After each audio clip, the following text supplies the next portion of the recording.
अरे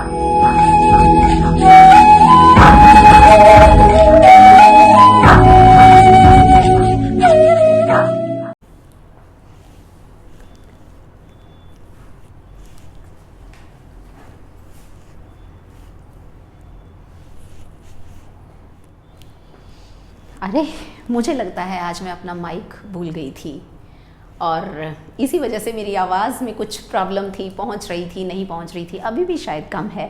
आई must raise the voice.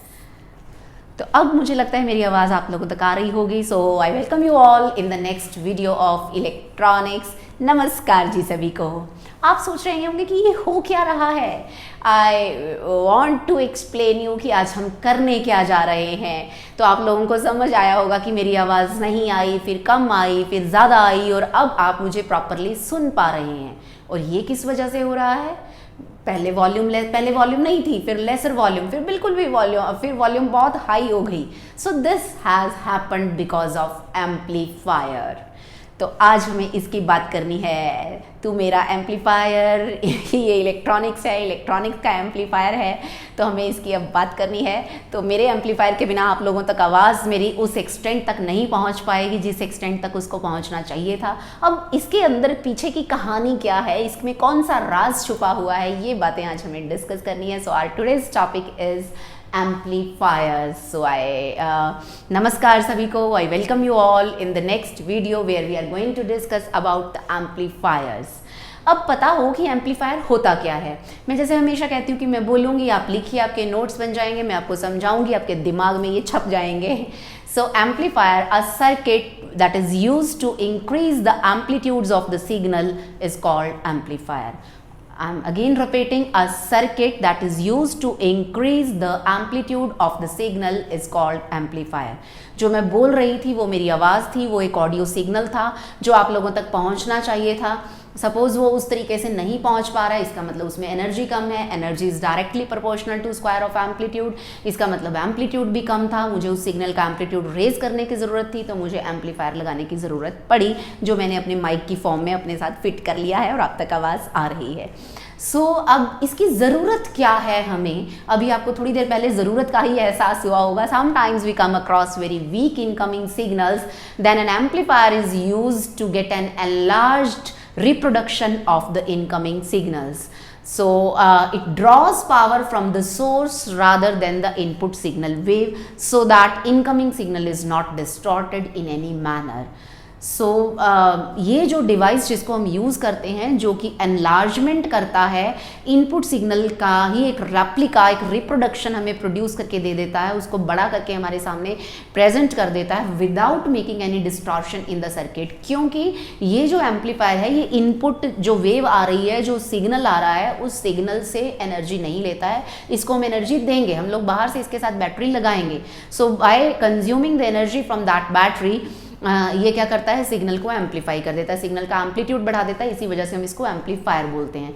So the process of enlargement of input signal is called amplification. The process of enlargement of input signal is called amplification.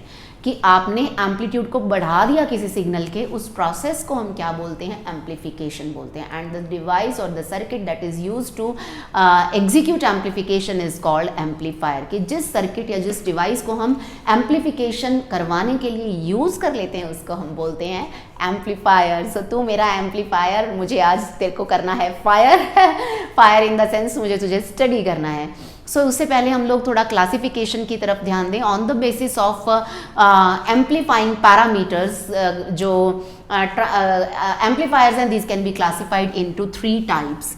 Amplifiers जो हैं, इनकी 3 types होती हैं on the basis of the physical quantity which is to be enlarge. कि जिस quantity को हम enlarge करेंगे, जिससे एम्पलीट्यूड को हम बढ़ाएंगे, उसके बेस पे करंट एम्पलीफायर्स होते हैं, वोल्टेज एम्पलीफायर्स होते हैं, voltage amplifiers and power amplifiers. तो आपको होगा क्लियर कि on the basis of amplifying parameter Amplifiers can be classified into three categories: current amplifier, voltage amplifier and power amplifier. So if input signal is a current signal, then circuit which is used to enlarge that signal is called current amplifier. If input signal is voltage signal, then the circuit used to amplify the signal is called voltage amplifier. And if input signal is power signal, then amplifier used to amplify it is called voltage amplifier. It means अगर हम आने वाला जो पीछे से current है उसको बढ़ाएंगे तो हम करंट एम्पलीफायर यूज़ करेंगे. अगर हमें वोल्टेज बढ़ानी है तो हम वोल्टेज एम्पलीफायर को यूज़ करेंगे. अगर हमें पावर के साथ छेड़खानी करनी है तो हम उसको पावर एम्पलीफायर की हेल्प से बढ़ाएंगे. Although these three amplifiers are interconnected with each other, लेकिन फिर भी अगर हम करंट के साथ हम लोगों को प्यार है तो हम करंट एम्पलीफायर यूज़ करेंगे. अगर आपको वोल्टेज के साथ प्यार है तो आप वोल्टेज एम्पलीफायर यूज़ करेंगे. और अगर आपको पावर अच्छी लगती है तो आप पावर के साथ जो है वो सर्किट को आगे बढ़ाएंगे और उसकी एम्पलीफिकेशन करेंगे. वैसे ये तीनों ही आपस में इंटरकनेक्टेड रहते हैं. So on the basis of limits of frequency again amplifiers can be classified into 4 types. और वो 4 टाइप्स कौन सी होती हैं मैं यहीं पर ही इन्हीं एम्पलीफायर्स को ही मैं यहाँ पर बताना चाहूँगी कि ये 4 टाइप के होते हैं. 4 टाइप्स के ये होते हैं on the basis of limits of frequency of operation, कि हमारा जो सर्किट है वो कितनी फ्रीक्वेंसी की रेंज में काम कर रहा है उसके बेस पे इनकी टाइप्स हैं 4. First one is direct coupled amplifier. Direct coupled amplifier. And second one is audio frequency amplifier. Audio frequency amplifier. And third one is video frequency amplifier. Video frequency amplifier. And fourth one is radio frequency or microwave frequency amplifier. Radio frequency amplifier भी हम इसको use कर लेते हैं और microwave amplifier भी हम इसके लिए वर्ड जो है वो यूज़ कर देते हैं. नेम से ही क्लियर है कि कहाँ पर क्या हो रहा है. So direct couple amplifiers are used to amplify the signals of low frequency, कि अगर फ्रीक्वेंसी लो है तो ऐसे सिग्नल्स की एम्पलीफिकेशन करने के लिए we will be using direct coupled amplifier. And if the signal lies in audio frequency range, means audible range 20 Hz to 20 kilohertz की मैं बोल रही हूँ, मुझे अपनी आवाज़ को ऊंचा करके आप तक पहुँचाना है, then I need audio frequency amplifier. और इसकी रेंज होती है काम करने की 20 हर्ट्ज़ से लेके 20 किलोहर्ट्ज़ तक. वीडियो फ्रीक्वेंसी, वीडियोस बहुत देखते हैं आप लोग. सो टीवी सिग्नल्स जो होते हैं, वीडियो सिग्नल्स जो होते हैं, इन सिग्नल्स की एम्पलीफिकेशन के लिए, एनर्जी बढ़ाने के लिए हम जिस एम्पलीफायर को यूज़ करते हैं those are video frequency amplifiers and they have a range up to few mega hertz. यहाँ पर सिग्नल की जो फ्रीक्वेंसी होती है that lies in few mega hertz. And radio frequency amplifiers की अगर हम बात करें तो नो डाउट नेम से ही क्लियर है कि जो रेडियो वेव्स को एम्पलीफाई करने के लिए, उनका एम्पलीट्यूड बढ़ाने के लिए यूज़ हों, जो माइक्रोवेव्स का एम्पलीट्यूड बढ़ाने के लिए यूज़ हों, ऐसे सर्किट्स को हम बोलेंगे radio frequency amplifiers. And their operating range is 20 kilohertz to few mega hertz. 20 kilohertz से लेकर फ्यू मेगा हर्ट्ज़ तक जो है रेडियो फ्रीक्वेंसी एम्पलीफायर्स जो हैं वो काम करते हैं. सो ये रहता है कि on the basis of frequency कि किस किस फ्रीक्वेंसी रेंज में किस किस तरीके से ये काम करते हैं जो एम्पलीफायर्स हैं. सबसे कम फ्रीक्वेंसी वाले होते हैं डायरेक्ट कपल्ड एम्पलीफायर्स. उससे थोड़ी ज़्यादा ऑडिबल रेंज में आ जाते हैं जब हमें सुनाई देने लग जाता है सिग्नल. 20 हर्ट्ज से लेके 20 किलो हर्ट्ज तक जो फ्रीक्वेंसी होती है उसको बोलते हैं audio frequency amplifier. Video signals की एम्पलीफिकेशन करनी होती है तो हमें चाहिए वीडियो फ्रीक्वेंसी एम्पलीफायर. और रेडियो सिग्नल्स, माइक्रोवेव्स की एम्पलीफिकेशन करनी है तो हमें चाहिए radio frequency amplifier. So the range of frequencies with in which N amplifier works or with which the amplifier deals is called band width of the amplifier, कि जिस range के अंदर एम्पलीफायर काम कर रहा है, जैसे ऑडियो फ्रिक्वेंसी एम्पलीफायर्स 20 हर्ट्ज से लेकर 20 किलो हर्ट्ज के बीच बीच में काम करते हैं, तो ऐसे एम्पलीफायर्स को हम तो ये वाली जो इनकी रेंज की वैल्यूज़ हैं इनको हम बोलते हैं band width of the amplifier. Now depending on the operating conditions, कि ऑपरेटिंग कंडीशंस कौन कौन सी हैं, उसके बेस पे भी एम्पलीफायर्स जो होते हैं वो 4 टाइप्स के होते हैं on the basis of operating conditions. मैं यहाँ पर ही फिर से बात करना चाहूँगी, 4 टाइप्स होती हैं, 1 2 3 and 4 on the basis of operating conditions. Again amplifiers are of 4 types. Class A ये कोई ट्रेन की स्लीपर एसी क्लास नहीं है, class A, class B, class C, लेकिन है कुछ कुछ उसी तरीके से हमने क्लासिफिकेशन की है, class A, class B, class A B and then class C. Detail में बात हम इनकी फिर करेंगे, we will be definitely discussing this. So depending on the operating conditions, amplifiers are of 4 types: class A amplifiers, class B amplifiers, class AB amplifiers and class C amplifiers। अब ये है क्या, मैं थोड़ा सा आइडिया दे देती हूँ, डिटेल हम आगे बात करेंगे, अपकमिंग वीडियोस के अंदर इनकी बात ज़रूर करेंगे। सो क्लास ए एम्पलीफायर्स वो एम्पलीफायर्स होते हैं, पिछली वीडियोस जो ट्रांजिस्टर की बाइसिंग की थी उसमें आप लोगों ने इसको अंडरस्टैंड किया होगा कि क्विसेंट पॉइंट क्या होता है, वो वाला पॉइंट होता है जहाँ हमें अपने ट्रांजिस्टर को वर्क करवाना होता है। तो वो जो क्विसेंट पॉइंट है, जिसको हम Q point of the transistor भी बोलते हैं, उसको हमने कहाँ पर लिया है, उसके बेस पे ये 4 कैटेगराइजेशंस, 4 जो क्लासिफिकेशंस हैं हमने ट्रांजिस्टर की करी हैं।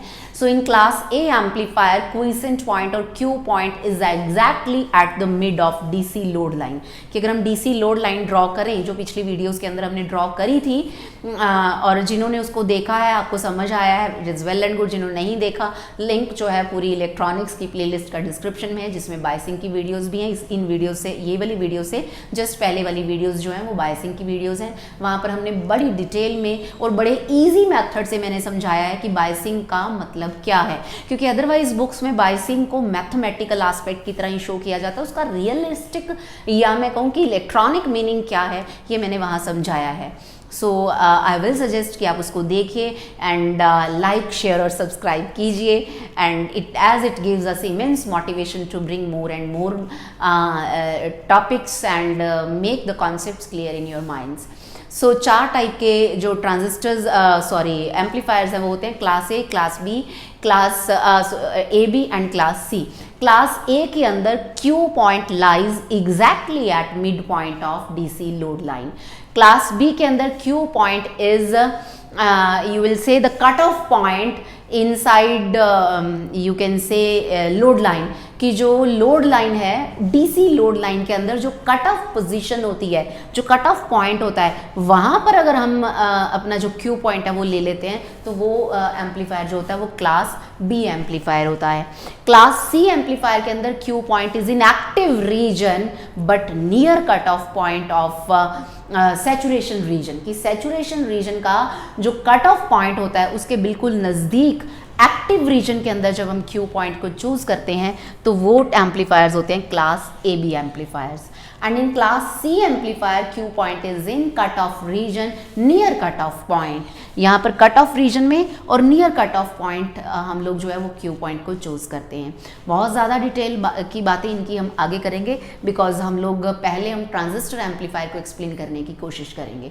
So on the basis of passive components हमने कितने चूज किए हैं, कौन से चूज किए, उसके बेसिस पे भी ट्रांजिस्टर्स जो है वो 3 टाइप के होते हैं, RC, LC and transformer coupled. So अब जगह नहीं रही है लिखने की, I should erase.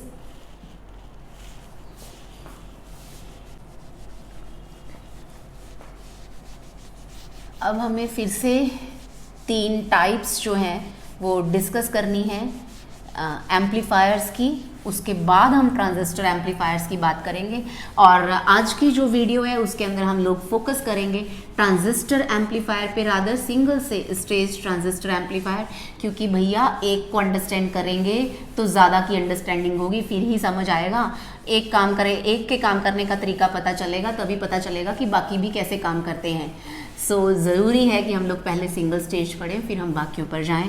So on the basis of passive elements used or on the basis of coupling, transistor amplifiers can be classified into 3 types. और वो 3 टाइप्स कौन सी हैं? RC कपल्ड या फिर RC एम्पलीफायर, एंड इसके अलावा होता है LC coupled amplifier, LC coupled amplifier, and इसके अलावा हम लोग यूज कर सकते हैं transformer coupled amplifier, transformer coupled amplifier. Name से ही क्लियर है कि अगर कपलिंग सर्किट है, आरसी सर्किट है, रेजिस्टेंस और कैपेसिटर का कॉम्बिनेशन है, तो तो एम्पलीफायर को हम आरसी एम्पलीफायर बोलते हैं। अगर इंडक्टर और कैपेसिटर के कॉम्बिनेशन से हम लोग कपलिंग कर रहे हैं, then we call it LC coupled amplifier, and if we are performing the coupling action with the help of transformer,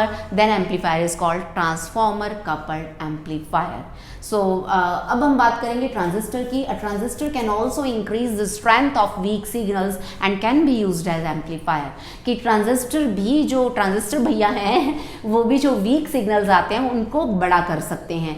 हम लोगों ने देखा है उसके अंदर करंट को इंक्रीज करने की कैपेबिलिटी है, करंट को कांस्टेंट करने की कैपेबिलिटी है, कि अगर हम एक बार एक्टिव रीजन में पहुंचा दें और उससे काम लेते रहें तो वो कांस्टेंट करंट बढ़ा हुआ हमें प्रोवाइड कर सकता है ट्रांजिस्टर। सो ट्रांजिस्टर भी वीक सिग्नल्स की स्ट्रेंथ को बढ़ाने का काम करता है, इसलिए उसको भी हम एम्पलीफायर की तरह यूज कर सकते हैं। और आज हम जो इसकी डिस्कशन करेंगे वो होगा single stage transistor amplifier. So we are going to discuss about single stage transistor amplifier.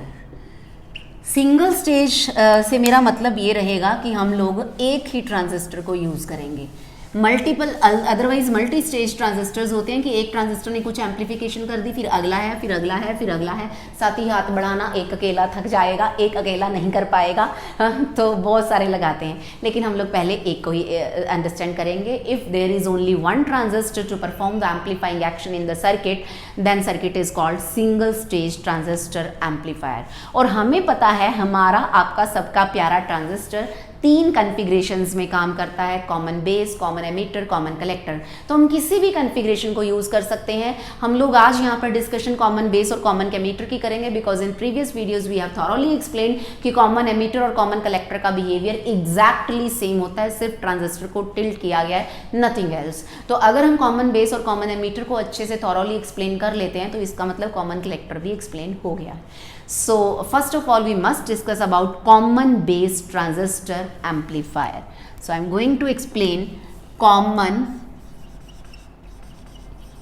base transistor amplifier. इसको हमें यूज़ करना है, हमें एक्सप्लेन करना है। जैसे मैं हमेशा कहती हूँ, introduction, principle, construction, theory and working, and then blah blah blah, आपको सब कुछ लिखना होता है। तो उसी हिरार्की में चलते हुए सबसे पहले हम बताएंगे कि हमारा आपका सबका प्यारा कॉमन बेस ट्रांजिस्टर एम्पलीफायर है क्या। So a transistor circuit in which base is common to both input and output, performing the action of increment in amplitude of input signal, is called common base transistor amplifier। कि एक ऐसा circuit जिसके अंदर हम लोगों ने common base transistor को use किया है, जिसके अंदर बेस जो है वो इनपुट और आउटपुट में कॉमन है, और उसके पास एक इनपुट सिग्नल आ रहा है और उस इनपुट सिग्नल को वो बढ़ा करके हमें दे रहा है, और ऐसे सर्किट को हम बोलेंगे कॉमन बेस ट्रांजिस्टर एम्पलीफायर। अब इसके अंदर कहानी जो है वो क्या रहती है, या मैं कहूँ कि जो प्रिंसिपल है वो क्या रहता है। प्रिंसिपल इज लाइक कि base current is very small, so that is why almost all of the emitter current appears at collector current is very large, so in this way we can get an enlarged output. Since collector current is very large, if we connect a load resistance in output circuit, then voltage drop across load resistance will be very large, and this voltage drop will appear as output, highly enlarged output waveform across this load resistance। कि principal क्या है कि भैया आपने एक input signal दे दिया, एक resistance के थ्रू आपने इनपुट सिग्नल दे दिया, आउटपुट आप लोड के अक्रॉस ले रहे हैं, तो क्योंकि जो लोड है उसके अक्रॉस पोटेंशियल डिफरेंस क्या होगा, IC/RL, IC कलेक्टर वाला करंट और RL उसका अपना रेजिस्टेंस। ओम्स लॉ के अकॉर्डिंग IC/RL जो है वो उसके अक्रॉस पोटेंशियल ड्रॉप होगा। Since IC is very large तो पोटेंशियल ड्रॉप उसके अक्रॉस बहुत लार्ज हो जाएगा, इसका मतलब आउटपुट बहुत ज़्यादा हमें मिलने वाली है। ये हो गया इसका principle. Coming on to construction में सर्किट डायग्राम्स दोनों के ड्रॉ करूंगी, NPN और PNP। फर्क कुछ भी नहीं है, फंक्शनिंग इज सेम, सिर्फ NPN से PNP या PNP से NPN जब हम जाते हैं directions of currents are reversed as well as polarities of batteries are reversed. तो पहले हम NPN ट्रांजिस्टर का जो सर्किट डायग्राम है उसको ड्रॉ कर लेते हैं, क्योंकि कॉमन बेस हमें ड्रॉ करना है। तो मैंने ऐसे 3 अपनी जो एरोज हैं उनको एमीटर हमें यहाँ लेना है, बेस हमें यहाँ लेना है और कलेक्टर हमें यहाँ लेना है। Since I am going to draw NPN, यहाँ पर हमें एरो लगाना है। If it is N, it is P, it is N, तो P से N एरो जाती है, so this is NPN। Characteristics जब हम लेते थे हम यहाँ पर एमीटर्स लगा देते थे और पैरेलल में वोल्टमीटर, क्योंकि हमें करंट और वोल्टेज मेजर करनी थी। यहाँ पर हमारा मकसद सिर्फ एनलार्जमेंट देखना है, तो मैं एमीटर्स और वोल्टमीटर्स नहीं लगाऊंगी। लेकिन अगर मुझे एक सिग्नल देना है, वो सिग्नल किसी रेजिस्टेंस के थ्रू ही एंटर करवाया जाएगा, तो यहाँ पर इनपुट सिग्नल इस यहाँ से आएगा VA। और ये क्योंकि यहाँ पर एमीटर के साथ ही रेजिस्टेंस कनेक्ट हुआ है तो हम इसको RE कह देंगे। अब यहाँ से हमें बाइसिंग देनी है तो यहाँ एक बैटरी लग जाएगी और इतना ही सिंपल सर्किट इधर रहेगा। जिस रेजिस्टेंस के अक्रॉस हमें आउटपुट लेनी है वो यहाँ पर हो जाएगा लोड रेजिस्टेंस RL। यहाँ हम लगाएंगे बैटरी जो कि बाइसिंग करेगी और इसके अक्रॉस यहाँ पर ही हम क्या ले रहे हैं, अपनी आउटपुट ले रहे हैं, V आउटपुट। कुछ इस तरीके से हम यहाँ लेंगे। अब क्योंकि emitter based junction in a transistor should always be forward biased, तो फॉरवर्ड बायसिंग के लिए N है, यहाँ पे N को नेगेटिव से कनेक्ट करेंगे, P को पॉजिटिव से कनेक्ट करेंगे, तभी जाके फॉरवर्ड बायसिंग होगी सर्किट की। अब since this battery is giving potential to emitter, तो हम इसको VEE लिखते हैं। आपको याद तो होगा, धुंधला धुंधला कुछ याद तो आ रहा होगा। इधर क्योंकि कलेक्टर को देनी है तो VCC लिखेंगे। And collector based junction must always be reverse biased in a transistor, तो N है, N की रिवर्स बायसिंग तब होगी जब इसको पॉजिटिव से कनेक्ट करेंगे। तो ये हमने बैटरी कनेक्ट कर दी है VCC। अब हमें डायरेक्शंस दिखानी है करंट्स की। पॉजिटिव में से करंट निकलता है, एमीटर सर्किट है तो यहाँ से IE जाएगा, इधर को कुछ IB चला जाएगा और इसी में से कुछ इधर को IC चला जाएगा। पॉजिटिव नेगेटिव में एंटर करता है, यहाँ से IC आएगा, यहाँ से IE जाएगा। तो ये हमारा डायग्राम हो गया। अब आप NPN नहीं भी लिखेंगे आपको तो भी समझ आ रहा है कि ये NPN ट्रांजिस्टर है। अब ये VCC बैटरी और यहाँ पर जो पोटेंशियल डिफरेंस डेवलप हो रहा है वो VCB है और इधर जो पोटेंशियल डिफरेंस डेवलप हो रहा है वो VEB है, लाइक दिस। तो ये कहानी रहती है ट्रांजिस्टर की। यहाँ से अगर हम इनपुट देंगे कुछ इस तरीके से, ये पॉजिटिव साइकिल हो गया, ये हो गया नेगेटिव साइकिल, तो यहाँ हमें एनलार्ज्ड आउटपुट मिलती है, ये पॉजिटिव साइकिल और ये वाला negative cycle. So this is output and this is input. तो ये हो गया circuit diagram for NPN transistor amplifier. अगर यही डायग्राम मुझे PNP के लिए ड्रॉ करनी है तो आप लोग, मैं यहीं पर ड्रॉ करूँगी, आप लोग कंपैरिजन के साथ देख सकते हैं कि थोड़ा छोटा मेरे पास स्पेस कम है, ड्रॉ हो पाएगा। अब क्योंकि PNP बनाना है तो ये तो चीज़ सारी वही रहेगी, ये एरो जो है वो यहाँ आ जाएगी। सो ये एमीटर हो गया, ये बेस हो गया, ये कलेक्टर हो गया, ये P हो गया, ये N हो गया, ये P हो गया। अब यहाँ पर वही इनपुट रेजिस्टेंस RE तो रहेगा ही रहेगा, यहाँ से हमारा सिग्नल भी VI आएगा, यहाँ हमें लगानी है बैटरी और इधर भी RL एज सच रहेगा, यहाँ हमें लगानी है बैटरी। तो ये सर्किट हो गया। बैटरी यहाँ पर भी VCC, यहाँ पर भी बैटरी VEE। अब क्योंकि emitter based junction must be forward biased, अब ये एमीटर P है, P की फॉरवर्ड बायसिंग तब होती है जब हम P को पॉजिटिव से कनेक्ट करते हैं। So P is connected to positive like this. इसी तरीके से collector based junction must be reverse biased. जब P है यहाँ पे, P की रिवर्स बायसिंग, P को नेगेटिव से कनेक्ट करेंगे तब रिवर्स बायसिंग। तो ये इसका सर्किट डायग्राम हो गया। Rest of the things are exactly same. ये VCB है, यहाँ भी VCB, ये VEB है, यहाँ भी VEB। तो यहाँ से ये IE इधर एंटर करेगा, यहाँ पर IE इधर जाएगा और इधर से IC इधर एंटर करेगा, इधर से IC इधर आएगा, इधर से IB। इस जंक्शन पर IE is equal to IB plus IC। हमें पता है ट्रांजिस्टर इक्वेशन के according IE is equal to IB plus IC होता है। तो यहाँ पर भी वही इनपुट हमारी कुछ इस तरीके से आ रही है, ये पॉजिटिव हाफ, ये नेगेटिव हाफ, और आउटपुट हमें एम्पलीफाई होके यहाँ पर मिल रही है। तो ये NPN कॉमन बेस ट्रांजिस्टर हो गया, या PNP कॉमन बेस ट्रांजिस्टर हो गया। अब इसको एक्सप्लेन करने के लिए I must erase this one, मैं इसको इरेज करूँगी। आप लोग पहले इसको सर्किट को लिख लीजिए, एक्सप्लेन कर लीजिए पहले, उसके बाद हम वर्किंग पर जाएंगे। कि आप लोगों को पहले सर्किट डायग्राम बनाकर उसके बारे में लिखना होगा कि base is kept common, base terminal is kept common to both input and output circuits. हमने बेस को कॉमन रखा है। And the transistor is biased to operate in active region, कि हमने ट्रांजिस्टर की बायसिंग इस तरीके से की है कि emitter based junction is forward biased and collector based junction is reverse biased, ताकि हमारा आपका सबका प्यारा ट्रांजिस्टर एक्टिव रीजन में काम करता रहे।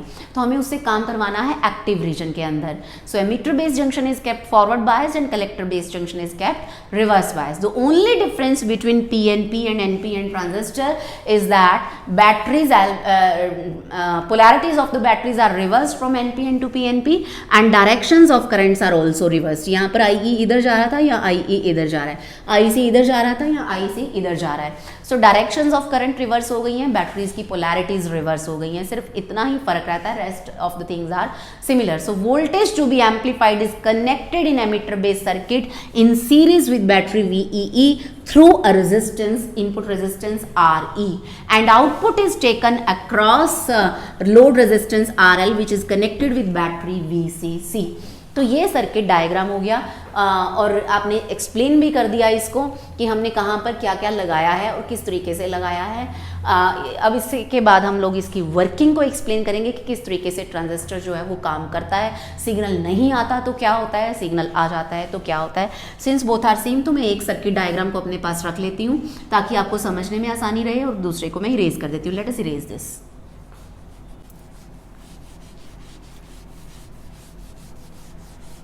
अब इस पोर्शन को हम लोग यूज़ कर लेंगे वर्किंग को एक्सप्लेन करने के लिए। आप लोग यहाँ पर सब हेडिंग दे दीजिए, वर्किंग ऑफ दिस ट्रांजिस्टर। और वर्किंग में जैसे मैं कहती हूँ कि मैं बोलूँगी, मैं पहले सब बोल देती हूँ, आप लोग नोट कर लीजिए, फिर मैं उसके बाद एक्सप्लेन कर दूँगी, क्योंकि एग्जाम में मोस्ट ऑफ द स्टूडेंट्स को इंग्लिश में ही अटैम्प्ट करना होता है। सो मैं पहले इंग्लिश में बोलूँगी, आप नोट कीजिए, and then I will explain कि क्या इसके अंदर हमने समझाने की कोशिश करी है। सो आप लोग यहाँ पर सब हेडिंग दीजिए, वर्किंग और एम्पलीफाइंग एक्शन, आप कुछ भी दे सकते हैं।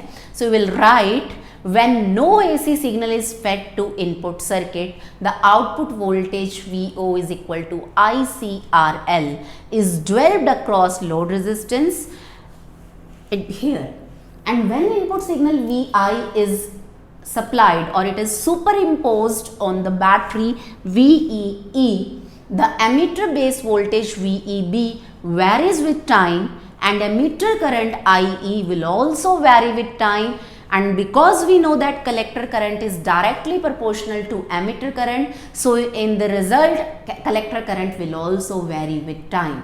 So a collector current will also change, and therefore a varying output voltage is dwelt across RL।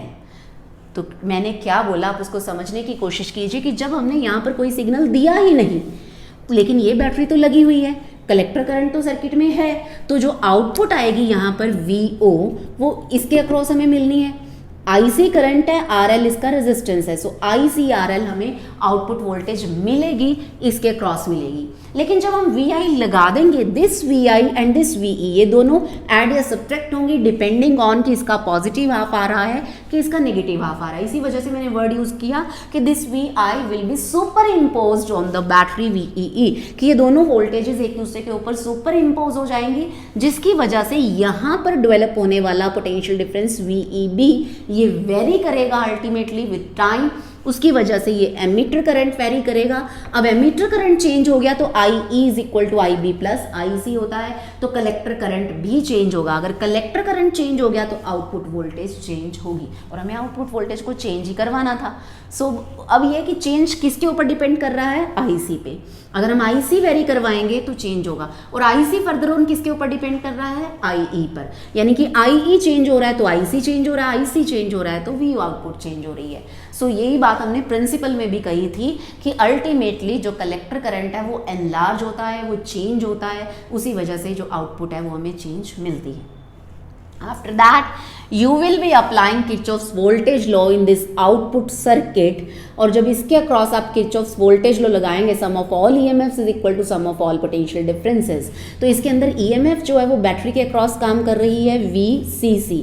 Potential difference transistor है और रेजिस्टेंस है. ट्रांजिस्टर के अक्रॉस पोटेंशियल डिफरेंस है VCB, रेजिस्टेंस के अक्रॉस पोटेंशियल डिफरेंस है ओम्स लॉ के according ICRL. हमें तो देखना है कि हमारा ट्रांजिस्टर क्या कर रहा है. सो VCB, हम लोग इस VCB की बात करेंगे कि ये किसके इक्वल है. So it is VCC minus ICRL. तो suppose this is equation number 1 and this is equation number 2. अब हम इसकी वजह से एक्सप्लेन करेंगे. तो जो मैंने पहले बोला आपने वो लिखा, उसको अंडरस्टैंड किया, उसके बाद आप यहाँ लिख देंगे अप्लाइंग किरचॉफ सेकेंड लॉ या Kirchhoff's voltage law in output section of the transistor. तो ये मिल गया हमें, यहाँ से हमें ये मिल गया. सो VCB is the collector base voltage developing at output terminal of the capacitor. अब हमें अपनी एक्सप्लेनेशन देनी है कि जब पॉजिटिव हाफ आता है तो क्या होता है, नेगेटिव हाफ आता है तो क्या होता है. तो इस इक्वेशन के बाद आप यहाँ पर हेडिंग दे देंगे नीचे इसी के, ड्यूरिंग पॉजिटिव हाफ साइकिल. तो मैं पहले समझा देती हूँ, फिर मैं इसको इंग्लिश में बोलूँगी कि ये वाला जो पॉजिटिव हाफ आएगा, ये पॉजिटिव है, यहाँ पर एंटर करेगा, दिस वन इज पॉजिटिव, और यहाँ से इसका नेगेटिव टर्मिनल कनेक्टेड है, VE इज नेगेटिव. तो ये वाला पॉजिटिव इस नेगेटिव को कुछ हद तक कम कर देगा. इस बैटरी के पोटेंशियल को ये वाला पोटेंशियल आकर कम कर देगा. इसके कम होते ही एमीटर करंट कम हो जाएगा, क्योंकि ये वाली बैटरी का अगर पुश कम हो गया तो एमीटर करंट कम हो जाएगा. अगर एमीटर करंट कम हो गया, फ्रॉम दिस एक्सप्रेशन में यहाँ पर इसको IC is equal to IE minus IB लिख देती हूँ, आपको ज़्यादा क्लैरिटी हो जाएगी कि अगर IE कम हो गया तो IC भी कम हो जाएगा. अब अगर IC कम हो गया तो इस इक्वेशन पर आइए, फिर IC अगर कम हो गया, ये टर्म क्योंकि इसके अंदर नेगेटिव में है, ये पहले सपोज, और ये VCC आप मान लीजिए कि 5 है और ये वाली वैल्यू सपोज 4 है. अब ये कम हो गया, इसका मतलब ये 5 माइनस हो गया. पहले मुझे 1 मिल रहा था, फिर मुझे 2 मिल रहा है. अगर IC और कम हो गया, मान लीजिए इसने इसको 2 कर दिया तो मुझे 3 मिल रहा है. सो सी, इस फैक्टर, ये फैक्टर जैसे जैसे कम होता जा रहा है, ये ओवरऑल फैक्टर माइनस होने के बाद बढ़ता जा रहा है. ये पूरा का पूरा 1 2 3 बढ़ता जा रहा है. So if IC decreases, IC कम हो गया तो VCB इंक्रीज हो जाती है, और VCB वही वोल्टेज है जो ये हमें यहाँ पर चाहिए अपनी आउटपुट के अंदर. तो वो कम हो रही है, वो इंक्रीज हो रही है. IC डिक्रीज हो रहा है तो VCB इंक्रीज हो रही है और पॉजिटिव में इंक्रीज हो रही है. ये देखिए 1 2 3 4 5 ऐसे पॉजिटिव में इंक्रीज हो रही है. ये इसका मतलब क्या है कि हमें इनपुट जो है वो आउटपुट में मिल गई और बढ़ के मिल गई है. पॉजिटिव हाफ आया है तो इधर भी पॉजिटिव हाफ ही मिला है. इसी तरीके से जब यहाँ पर नेगेटिव, आप लोग पहले इसको नोट कर लीजिए कि ड्यूरिंग पॉजिटिव हाफ साइकिल आपको कैसे एक्सप्लेन करना है. चलो मैं नेगेटिव भी एक्सप्लेन कर देती हूँ, फिर इकट्ठा नोट करवा दूंगी.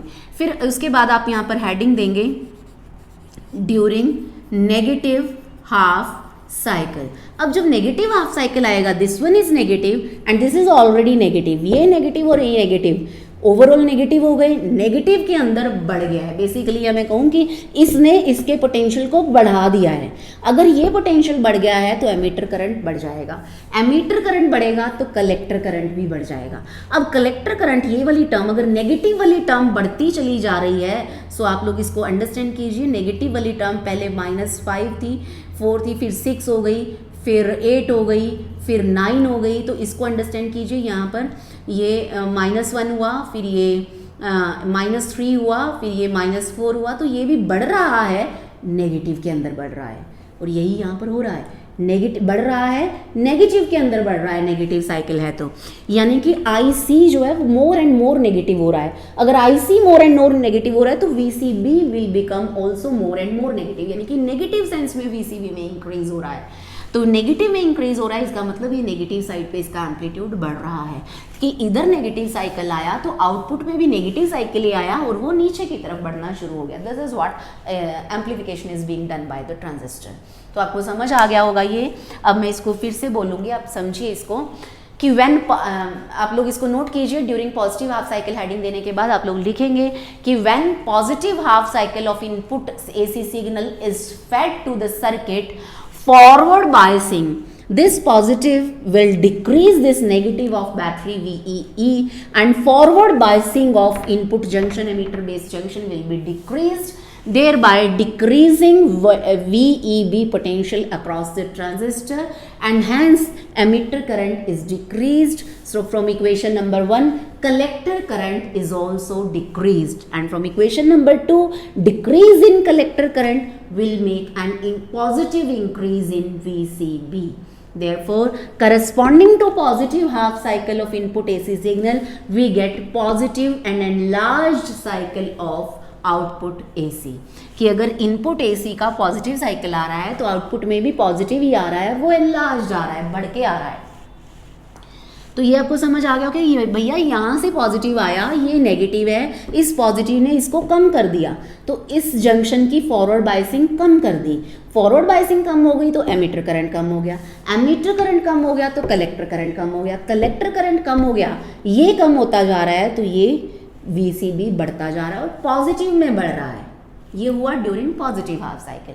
Now during negative half cycle, अब जो आपको लिखना है एग्जाम में वो लिखिए, समझा मैंने दिया, मैं दोबारा भी समझा देती हूँ. During negative half cycle emitter voltage increases. During negative half cycle emitter voltage VEE increases, thereby increasing the forward biasing of this emitter base junction, which further increases emitter current in input circuit. And from equation number 1, increase in emitter current leads to increase in collector current. If collector current is increased according to equation number 2, VCB becomes more and more negative. Therefore, negative half of or I may say that output is increased towards negative axis, and corresponding to negative half of input AC, output AC also contains negative half but enlarged one. ये हो गया, आपको लिखना है इसके अंदर. और फिर आप लिखेंगे input and output in case of common base transistor are in phase with each other. Or I may say the output amplified signal is in phase with input AC signal in common base transistor. क्यों? क्योंकि वो बिल्कुल same variation ले रही है. इधर positive half है तो इधर भी पॉजिटिव हाफ है, इधर नेगेटिव हाफ है तो इधर भी नेगेटिव हाफ है. इसको हम बोलते हैं इन फेज होना. रिवर्स हो जाता तो आउट ऑफ फेज हो जाता, जैसे कॉमन एमीटर के अंदर होता है. अब ड्यूरिंग नेगेटिव हाफ साइकिल फिर से समझिए, ये वाला नेगेटिव है, ये नेगेटिव है, ये पहले से ही नेगेटिव था इधर एमीटर के साथ कनेक्टेड, तो दोनों मिलकर ज़्यादा नेगेटिव हो गए हैं. इसका मतलब फॉरवर्ड बायसिंग यहाँ पर एन था ना, यहाँ पर एन को नेगेटिव से ही कनेक्ट होना था, फॉरवर्ड बायसिंग थी. अब वो फॉरवर्ड बायसिंग बढ़ गई है, फॉरवर्ड बायसिंग बढ़ गई है तो एमीटर करंट बढ़ गया है, एमीटर करंट बढ़ गया है तो कलेक्टर करंट बढ़ गया है. कलेक्टर करंट अगर बढ़ रहा है तो ये term more and more negative हो रही है, ज़्यादा नेगेटिव जा रही है, नीचे की तरफ जा रही. तो ज़्यादा नीचे मतलब एम्प्लीफिकेशन टुवर्ड्स नेगेटिव एक्सिस, और यही हमें चाहिए थी. तो यहाँ पर ये नेगेटिव साइकिल था तो मुझे इधर नेगेटिव साइकिल ही मिल गया. सो इन दिस वे जो ये ट्रांजिस्टर है वो एम्प्लीफिकेशन करता है और एम्प्लीफाइड सिग्नल हमें मिल जाता है. So this is the working of common base transistor amplifier. I hope आपने इसको नोट कर लिया होगा, आपने इसको अंडरस्टैंड कर लिया होगा. इसके बाद हमें यहाँ पर दो पैरामीटर्स और एक्सप्लेन करने होते हैं यहाँ पर कि गेन, अगर ये बढ़ रहा है, एम्पलीट्यूड बढ़ रहा है तो हमें गेन मिल रहा है. गेन मतलब हमारे पास कुछ एक्स्ट्रा आ रहा है आउटपुट में. अब करंट गेन के बारे में हम लोग ऑलरेडी पढ़ चुके हैं. Now we will discuss about voltage gain and power gain. Current gain हमें पता है output current upon input current होता है. इसके केस में IC अपॉन IE होता है. इफ इट इज चेंजिंग तो delta IC upon delta IE हो जाएगा. करंट गेन की बात हम ऑलरेडी कर चुके हैं, मैं फिर भी याद करवा देती हूँ सबको. कॉमन बेस के केस में करंट गेन होता था alpha delta IC upon delta IE, change in collector current to change in emitter current.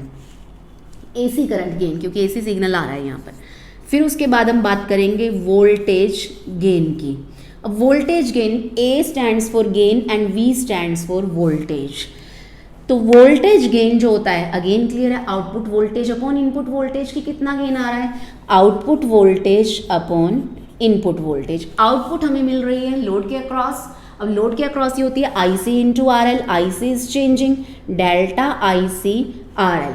Input जो है वो हम कहाँ पर दे रहे हैं, इनपुट रेजिस्टेंस के अक्रॉस यानी कि RE के अक्रॉस. और इनपुट करंट है IE डेल्टा IE RE. आप चाहें तो इसको RI भी लिख सकते हैं, इनपुट रेजिस्टेंस भी कह सकते हैं, RE भी कह सकते हैं. So delta IC upon delta IE is what, alpha. So alpha into RL upon RE. RL is output resistance, RE is input resistance. Output resistance upon input resistance can be termed as resistance gain. So alpha into resistance gain gives me the voltage gain AV.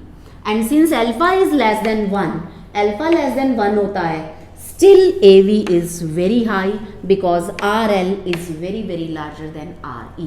Input resistance के comparison में output load resistance की value ज़्यादा होती है, इस वजह से alpha जो वोल्टेज गेन है वो बड़ा होता है instead of alpha being small, कि अल्फा लेस देन 1 है फिर भी AV की वैल्यू बहुत हाई होती है. उसके बाद हम बात करेंगे यहाँ पर power gain. A stands for gain, P stands for power, और हमें पता है output power upon input power होना चाहिए इसको. अब आउटपुट पावर जो होती है, पावर हमें पता है वोल्टेज इनटू करंट होती है. आप चाहें तो इसको सीधा सीधा पावर गेन को voltage gain multiplied by current gain ये भी कर सकते हैं. अब वोल्टेज गेन मुझे पता है अल्फा इंटू रेजिस्टेंस गेन है, RL upon RE multiplied by alpha. So alpha square into resistance gain, it is power gain, कि कितनी पावर गेन कर ली है हमारे आपके सबके प्यारे सर्किट ने. तो ये कहानी हो गई कॉमन बेस ट्रांजिस्टर एम्पलीफायर की. Now I must also discuss common emitter transistor amplifier along with this too. उसके बाद हम मैच पैरामीटर्स वगैरह की बात करेंगे, क्लास A B C उन सब की बातें हम बाद में करेंगे. सो पहले हमें यहाँ पर इसको अंडरस्टैंड कर लेना चाहिए कि कॉमन एमिटर ट्रांजिस्टर एम्पलीफायर किस तरीके से काम करता है. बिल्कुल उसी तरीके से कॉमन कलेक्टर ट्रांजिस्टर एम्पलीफायर भी काम करता है. So let us erase this first. Now हम इसी के अंदर ही चेंजेस कर देते हैं, थोड़ा काम आसान हो जाएगा, वीडियो छोटी हो जाएगी, आप लोगों को ये नहीं लगेगा कि लंबा लंबा काम हो गया है. Common emitter transistor amplifier, but आपको नोटबुक पर लिखना पड़ेगा, I am sorry for that. और यहीं पर सर्किट में भी चेंजेस करने पड़ेंगे. हम सर्किट्स दोनों ही ड्रॉ कर देते हैं, पहले NPN और PNP, फिर उसी तरीके से एक्सप्लेनेशन हम 1 की कर लेंगे. अब कॉमन एमिटर है, मुझे ट्रांजिस्टर अपना घुमाना पड़ेगा, सो ये पार्ट तो करना ही पड़ेगा. We don't have any other option. पहले ही बेचारा छोटा छोटा कंजस्टेड सा ड्रॉ किया था, बड़ा बड़ा ड्रॉ करती तो उसी के अंदर ही मैं चेंजेस कर देती. बाकी सारी जो सर्किटरी है वो वैसे ही सेम रहेगी, RL रहेगा, RE रहेगा. ट्रांजिस्टर घूम जाएगा क्योंकि ट्रांजिस्टर कॉमन एमिटर मोड में चला गया है. Transistor is in common emitter mode.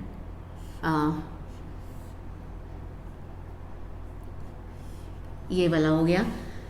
अगर हमें NPN ट्रांजिस्टर की बात करनी है, this is N, this is P, this is N, तो एरो यहाँ पर हो जाएगी. This is emitter, this is base and this is collector.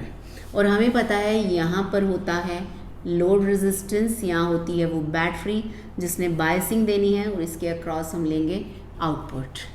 और यहाँ हमें पता है इनपुट रेजिस्टेंस, इनपुट सिग्नल, और यहाँ जाएगी बैटरी बायसिंग वाली. तो ये सर्किट रहता है. अब ये वाला सर्किट क्योंकि यहाँ से इनपुट सिग्नल आएगा VI, ये इनपुट रेजिस्टेंस है RE. अब emitter base junction must be forward bias, तो P को पॉजिटिव से कनेक्ट करना होगा हमें. VEE बैटरी है, इसके अक्रॉस वही हमें पता है VEB डेवलप होगा, तीन सार सेम. और यहाँ पर हमें पता है VCB डेवलप होगा. और collector base junction must be reverse biased, NPN है, N को रिवर्स बायसिंग देने के लिए पॉजिटिव से कनेक्ट करना होगा. So this is VCC. अब coming on to the directions of current, तो यहाँ पर क्योंकि नेगेटिव टर्मिनल के अंदर करंट एंटर करता है, पॉजिटिव से निकलता है, तो IE इस डायरेक्शन में चला गया, IE इधर आ गया. यहाँ पर सॉरी IB है, दिस इज बेस टर्मिनल, तो ये वाला IB है, IE इधर से आ रहा है, दिस इज IB. और इधर IE जब यहाँ पर आएगा, इधर IE आएगा, तो IB इधर चला गया, इसमें से IC इधर चला गया, दिस इज IC. तो थोड़ा सा करंट्स जो हैं वो चेंज हुए हैं कॉमन बेस से जब हम कॉमन एमीटर पे आए. This is NPN transistor. उसके बाद आपको बात करनी है PNP की. PNP में सिर्फ जो डायरेक्शंस हैं करंट्स की वो बदल जाएंगी और बैटरीज बदल जाएंगी. ये इस डायरेक्शन में चला जाएगा, यहाँ पर रेजिस्टेंस वही रहेगा, ये इनपुट वही रहेगा, और ये बैटरी ये वाली कुछ इस तरीके से आ जाएगी, because this is PN and P. और ये ई हो गया, इधर हमें पता है आर एल रहेगा, यहाँ हमें पता है हमारी बैटरी, आउटपुट बैटरी जिसने बायसिंग देनी है वी सी सी, और इसके अक्रॉस हमने लेनी है आउटपुट वोल्टेज यहाँ पर लेनी है। और यहाँ से जो कलेक्टर करंट है वो इस डायरेक्शन में जाएगा। देखिए इधर भी कलेक्टर करंट इधर था, पी को सॉरी यहाँ पर नेगेटिव आना था, negative positive negative positive negative positive like this. So collector current की डायरेक्शन चेंज हो जाएगी, इधर भी बेस करंट की डायरेक्शन जो है वो बदल जाएगी, इधर भी बेस करंट की डायरेक्शन जो है वो बदल जाएगी, इधर भी कलेक्टर करंट की डायरेक्शन जो है वो चेंज हो जाएगी, आई सी इधर एंड आई ई इधर। बट दोनों ही केसेस में I E is equal to I B plus I C will still be valid. दोनों ही केसेस में ये वैलिड रहेगा। तो ये हमने अपनी सर्किटरी शो कर दी है, ये आर ई हो गया, ये वी आई हो गया। This is for N P N common emitter transistor and this diagram is for P N P common emitter transistor. उसी तरीके से पहले आपको इंट्रोडक्शन बतानी होती है। So the circuit or the circuit diagram or the device in which transistor is connected or single stage transistor is connected in common emitter media. Emitter is kept common to both input and output such that input signal is fed to base terminal and output signal is taken across collector terminal and input amplitude of input signal is to be amplified, then circuit is called common emitter transistor amplifier। कि single एक transistor हमने use किया, common emitter mode में use किया, base की तरफ हमने input दिया और हमें आउटपुट मिला कलेक्टर की तरफ।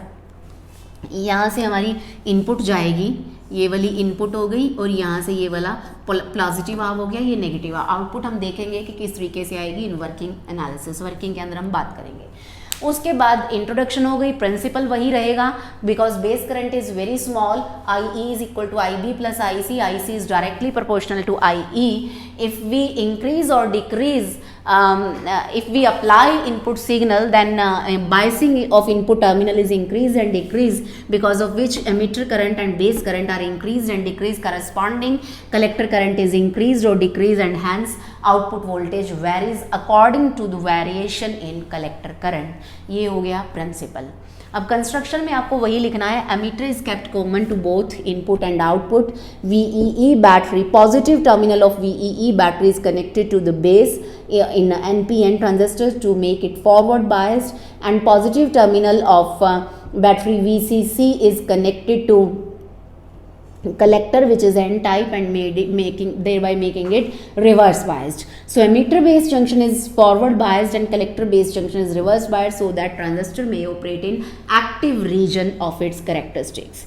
Input signal is being connected to battery VEE in series with it along with the base of the transistor, and input resistance RE लिखा है आपने, इसको RB लिख लीजिए यहाँ पर क्योंकि बेस के साथ कनेक्टेड है ये। RE भी लिख देंगे तो भी डजेंट मैटर, कोई फर्क नहीं पड़ेगा। आप चाहें तो RI भी लिख सकते हैं, that is up to you कि आप क्या लिखना इसको चाह रहे हैं। आप इसको बेस रेजिस्टेंस दिखाना चाहें, सो this is load resistance. So in input section RB is connected, resistance RB is connected to base terminal acting as input resistance, and in output section RL is connected to collector as output resistance or load resistance across which output signal is being received। तो जहाँ पर हम लोग इसको receive कर रहे हैं, ये हो गई कंस्ट्रक्शन। अब हमें एक्सप्लेन करनी है वर्किंग। अब वर्किंग के अंदर बिल्कुल उसी तरीके से बात करेंगे जैसे कॉमन बेस के अंदर हमने बात करी थी। सो पहले मैं इसको इरेज कर देती हूँ, let me rub it of. इसको मैं पहले इरेज कर दूँ, PNP वाले को एक को हम रख लेते हैं, उसी के अकॉर्डिंग हम एक्सप्लेनेशन करेंगे, just like we have done in common base transistor, उसी तरीके से। सो पहले आप उसी तरीके से बात करेंगे कि when no signal is fed to this circuit then output is taken across load resistance and it will be ICRL। अगर कोई सिग्नल नहीं दिया है तो हमें ICRL मिल रहा है, जैसे जैसे IC वेरी करेगा वैसे वैसे VO वेरी करेगा। But when signal is given, जब हम सिग्नल दे देंगे तो IB वेरी करेगा, IB वेरी करेगा और उसके अकॉर्डिंग IC भी वेरी करेगा, IC वेरी करेगा, तो जो ये VCB है इसको भी वेरी होना होगा। फिर उसी तरीके से हम पहले पॉजिटिव साइकिल की पहले हम इक्वेशन लिख लेते हैं इसी अपने आउटपुट के अंदर। So applying Kirchhoff's voltage law in output section of this common emitter transistor, sum of all EMFs is equal to sum of all potential differences. all EMF यहाँ पर ये हो गई हमारी आपकी सबकी इक्वेशन नंबर 1. अब यहाँ पर आप लगाएंगे VCC is equal to VCB plus ICRL. अब मुझे तो VCB नहीं है यहाँ पर, ये VCE है, बिकॉज वो पिछले वाले की तरह ही मैंने EB लिख दिया. ये तो ठीक था, आप इसको एमीटर बेस लिख सकते थे, आप इसको बेस एमीटर BE कुछ भी लिख सकते थे. तो और यहाँ पर VEE नहीं है, ये VBB है. दोनों में आप करेक्शंस कर लीजिए, बेस को दी जा रही थी इस वजह से VBB. अब VCB प्लस ICRL, VCE है ये, तो यहाँ पर VCE आ जाएगा, VCE प्लस ICRL. अब हमें चाहिए वैल्यू जो कि वोल्टेज ट्रांजिस्टर के अक्रॉस डेवलप हो रही है. VCE is equal to VCC minus ICRL, equation number 2.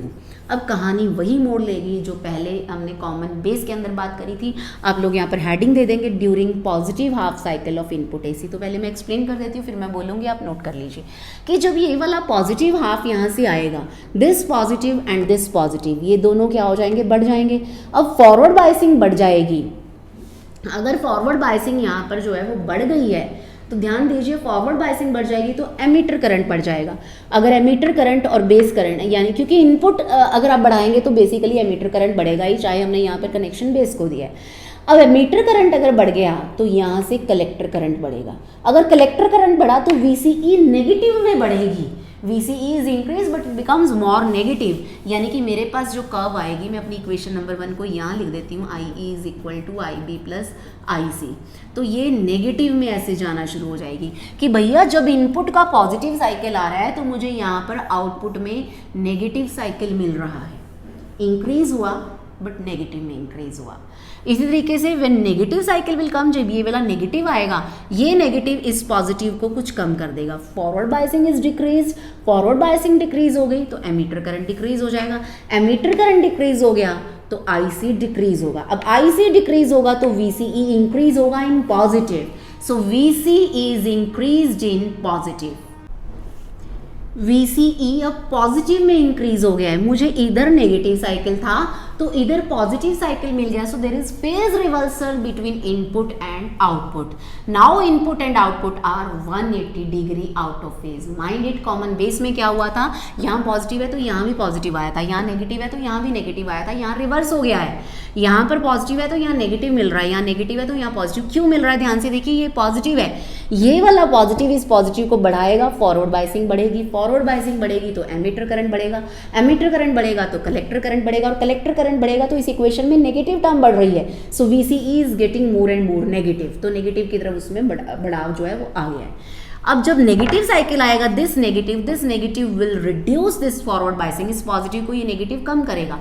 Forward biasing अगर कम हो जाएगी तो एमीटर करंट या इनपुट करंट जो है वो कम हो जाएगा. इनपुट करंट कम होगा तो आउटपुट करंट जो है वो भी कम हो जाएगा. आउटपुट करंट कम हो रहा है, ये टर्म कम हो रही है, इसके कम होने से ये टर्म पॉजिटिव में ज़्यादा बढ़ जाती है. सो इन दिस वे जो है कि एम्प्लीफिकेशन एक्शन होता है. अब आपको एग्जाम में क्या लिखना रहता है, आप यहाँ पर हेडिंग दीजिए, when positive cycle is fed to input of base terminal of the transistor, this positive cycle will increase forward biasing given by battery VBB, which in turn increases input current and thereby increasing output collector current according to equation number 1.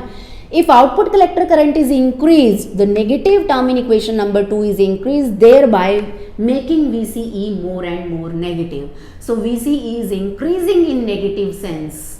तो positive cycle के दौरान हमें output में we are getting negative half cycle of output AC corresponding to positive half cycle of input AC.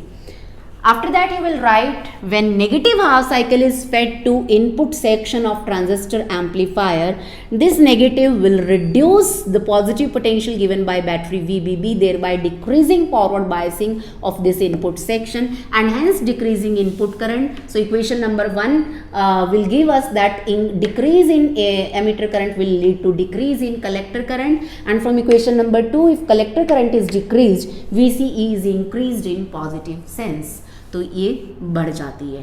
तो in this way input and output are 180 degree out of phase with each other in common emitter transistor amplifier. और यही बात हमने वहाँ पर जब gain पढ़ा था तब कही थी कि ऑल्दो इसके अंदर 180 डिग्री आउट ऑफ फेज आ जाती है input and output common emitter में, फिर भी हम इसी को यूज़ करते हैं क्योंकि इसका गेन ज़्यादा है, इस वजह से हम इसको यूज़ करते हैं। ये बात हम कर चुके हैं। तो अब गेन की बात हुई है तो हम लोग गेन को भी अंडरस्टैंड कर लेते हैं। ऑल्दो देयर आर सेम फॉर्मूले, चाहे वो कॉमन बेस में है चाहे वो कॉमन एमिटर में, फाइनल फॉर्मूले सेम आ जाएंगे, लेकिन थोड़ा थोड़ा फर्क जो है वो बेसिक एक्सप्रेशंस में रहता है। पहली बात करंट गेन, ऑल्दो हम इसकी बात कर चुके हैं, एम्पलीफिकेशन फैक्टर या current gain beta, output current by input current IC upon IB if these are changing, तो delta IC upon delta IB is current gain of common emitter transistor. And then I will talk about voltage gain.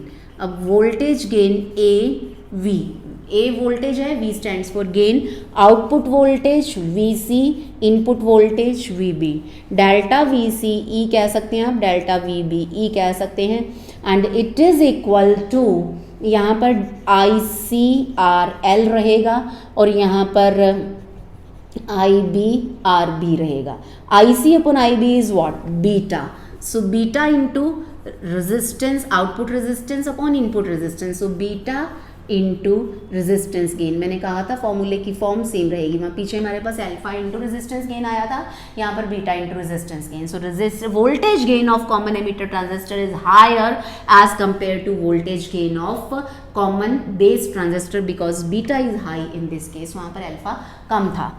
Third one is power gain, और ये भी बिल्कुल same रहेगा, AP output power upon input power, या फिर मैं सीधे सीधे बात करूं voltage gain because power V into I होती है, voltage gain into current gain, voltage gain delta VC E upon delta VB E multiplied by beta, और ये हमारे पास already beta into RL upon RB into beta आ चुका था, सो beta square into resistance gain, ये कि हमारे पास क्या आ गया है, power gain of common emitter transistor amplifier. So this is the story how common base or common emitter transistor amplifiers perform their amplifying action.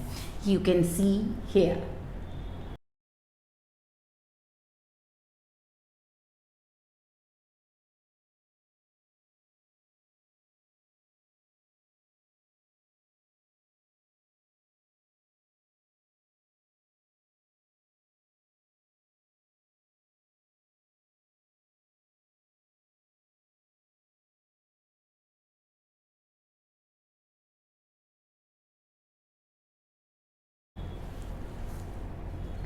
यहाँ पर ये कि आप लोगों ने छोटा दिया एम्पलीट्यूड उसका इनपुट का और आपको बड़ा मिल गया, तो किस तरीके से how this magic is being created आप लोगों को ये डेफिनेटली समझ आया होगा। अगली वीडियोस के अंदर हम और भी खूबसूरत टॉपिक्स और खूबसूरत इलेक्ट्रॉनिक एहसास के साथ मिलेंगे। आज के लिए इतना ही। Thank you so much, goodbye, have a nice day to all of you.